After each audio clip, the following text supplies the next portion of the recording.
Dans ce tutoriel, nous allons voir comment créer des panneaux muraux ici avec des découpes inclinées.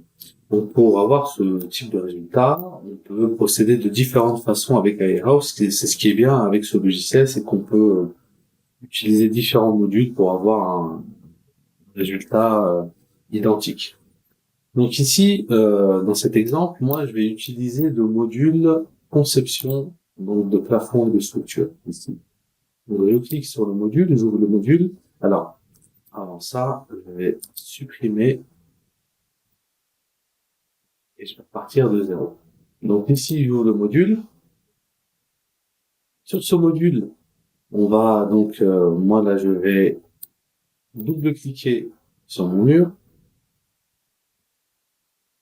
Donc on peut voir l'élévation en face de nous et on peut voir ici que j'ai affiché la grille. Donc la grille, c'est un peu comme le papier millimétré. Et l'avantage avec Airhouse, c'est qu'on va pouvoir jouer sur la valeur des carreaux, ainsi que le point de départ des carreaux. Donc là, par exemple, je vais afficher ma grille avec une valeur ici de 300 par 300. Et je vais dire, donc je vais cliquer sur la surface de mon mur, et je vais dire que mon repère de départ, donc là il est déjà en haut, alors ici je vais dire que mon repère est là. Et vous voyez qu'il va se baser à partir du repère pour faire le premier carreau de 300 par 300. Donc c'est intéressant, l'avantage c'est que c'est relatif. On peut choisir différents repères en fonction de l'avancée de notre tracé. Donc là, je commence avec un repère de 300 par 300. Je clique sur mon surface. Ici, donc une fois que j'ai placé mon repère, je vais tracer ma première zone en utilisant rectangle. Je clique sur mon point de départ, je fais un déplacement. L'avantage de la grille, c'est qu'il y a ce qu'on appelle un accrochage, une détection. Donc là, je sais que j'ai des carreaux de 300 par 300. Je vais créer une première zone qui fait 900 mm juste en bas. Donc là, je clique sur mon carré. Et sur mon carré de référence du fond, je lui donne bien une épaisseur de 1 mm. Sur mon carré, sur mon rectangle ici que je viens de dessiner, alors je lui laisse une épaisseur de 10 mm. Donc ça dépend, hein, si vous souhaitez ajouter une épaisseur ici de mètre, vous l'ajoutez.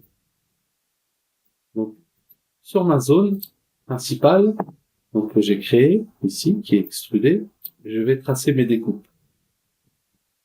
Et donc mes découpes ici, pour tracer mes découpes, je vais cliquer dans ma zone et je vais utiliser la fonction polyligne. Nous allons crayon, et là je vais définir mon point de départ, mon premier point de départ. Je trace, je vais chercher le deuxième angle. Ici je descends, donc 3, 6, 9, 12, là.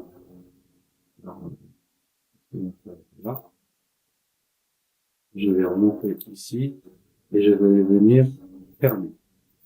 Donc à cette étape, alors échappe, échappe, clic droit hein, pour sortir de la fonction. Donc dans cette étape ici, j'ai qu'une polyligne qui ne correspond pas à une zone. Donc je clique sur ma polyligne et je clique ici sur transférer en zone. Donc là, elle a créé une zone. Je continue. Et là, donc sur ma deuxième zone, je vais créer un joint ici, un décalage de 10 mm. Donc ce que je vais faire, je vais utiliser la grille, je vais m'aider de la grille. Donc là, je vais laisser horizontal 300 et vertical 10 mm. En fait. Ce qui va me permettre de pouvoir m'approcher précisément. Surface, dessiner, multisegment, et mon point de départ, il va pas être ici, superposé, il va être décalé de 10. Plus gauche, donc je dézoome avec ma roulette, je zoome avec ma roulette en définissant mon point de vision. Puis,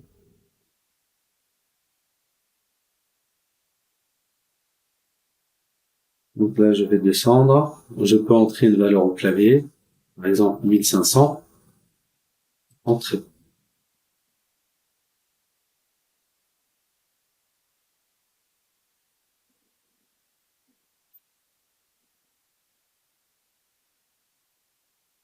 Et je viens fermer.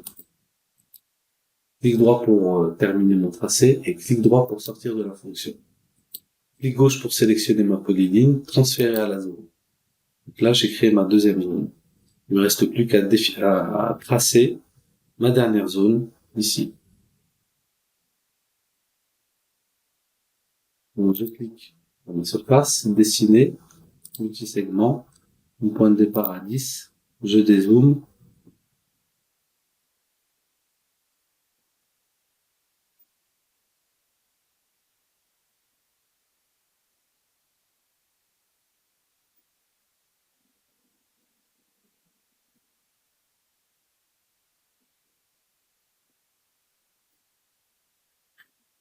touche espace et clic gauche pour déplacer ma feuille, si besoin, je dézoome,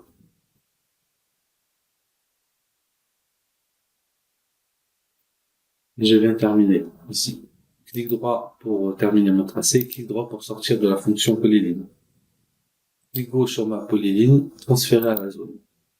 Donc là, on peut voir qu'à ce niveau-là, j'ai mes trois zones donc extrudées avec mon joint de 10 mm. Donc une fois que j'ai terminé mes zones, là je vais dézoomer, je vais prendre un peu plus de recul. Je vais modifier mon affichage de grille. 300%. Donc là ici, je peux appuyer sur la touche espace et clic gauche pour déplacer la feuille. Donc maintenant, il ne nous reste plus qu'à calpiner, à appliquer des textures ici, à calpiner mes trois zones. Donc pour calpiner, je vais dans Bibliothèque de matériaux, mon panneau mural, et je prends ici une texture, je fais glisser-déposer sur ma zone. Cette texture, elle a des dimensions. Ce panneau en bois, il a des dimensions. Donc soit elles sont liées, donc ici je clique pour décocher la proportion, je lui donne une épaisseur de 1 mm, et ici un côté de 300. Entrée, je fais fermer, et je déplace ma texture ici. Ensuite, une fois que j'ai appliqué ma texture, je fais clic droit dessus, clic droit, pavage, continue. Un pop-up, et ici je viens terminer pour appliquer sur toute la zone. Donc là, elle va répéter ma texture. Je clique sur ma deuxième zone, je fais un glisser-déposer, et je procède de la même façon. 300, on fait épaisseur 1, et je positionne.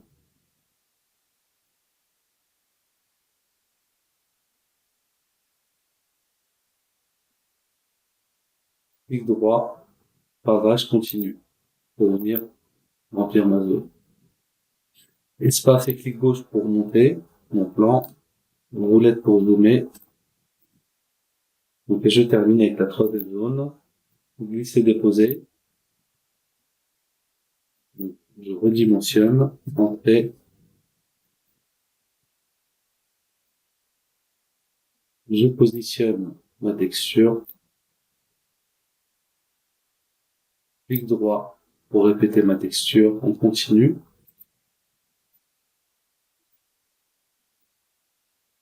Alors, une fois que j'ai terminé, je peux cliquer ici sur retour. Donc, on peut voir ici dans notre scène mon panneau avec mes découpes inclinées. Je peux sortir du module et utiliser mes textures personnalisées ou les textures de la bibliothèque pour venir ici texturer.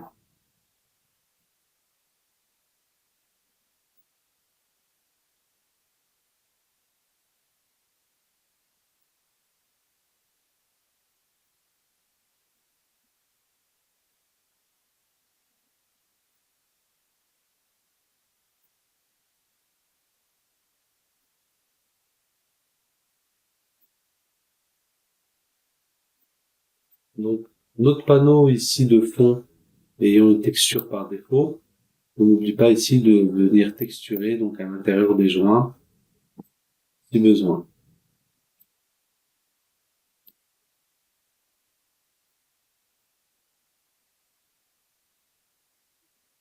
Et à l'extérieur.